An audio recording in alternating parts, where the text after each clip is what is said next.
మాజీ సీఎం జగన్ దిష్టిబొమ్మను దగ్ధం. కుప్పం తెలుగు మహిళలు కించపరిచిన సాక్షి మీడియాను రద్దు చేయాలని డిమాండ్ చేస్తూ ర్యాలీ నిర్వహించిన కుప్పం తెలుగు మహిళలపై కించపరిచే విధంగా మాట్లాడిన కొమ్మినేని శ్రీనివాస్, కృష్ణంరాజులపై చర్యలు తీసుకోవాలని డిమాండ్ చేశారు. కుప్పం తెలుగుదేశం పార్టీ కార్యాలయం నుండి బస్టాండ్ కూడలి వరకు భారీ ర్యాలీ నిర్వహించే బస్టాండ్ ఆవరణలో మాజీ సీఎం జగన్ దిష్టిబొమ్మ దగ్ధం చేశారు. ఈ కార్యక్రమంలో పెద్ద ఎత్తున పాల్గొన్నారు తెలుగు మహిళలు, కార్యకర్తలు.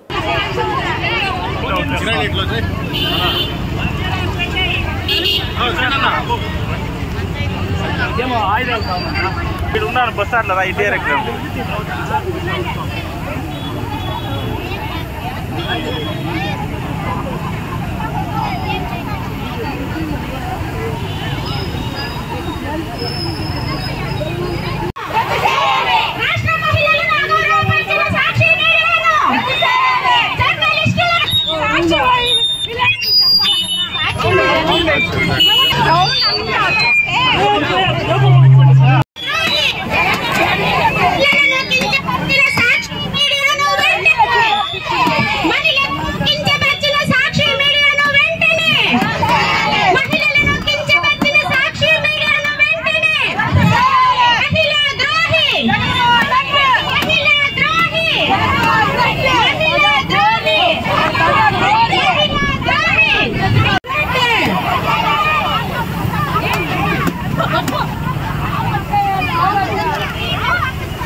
వచ్చేస్తుంది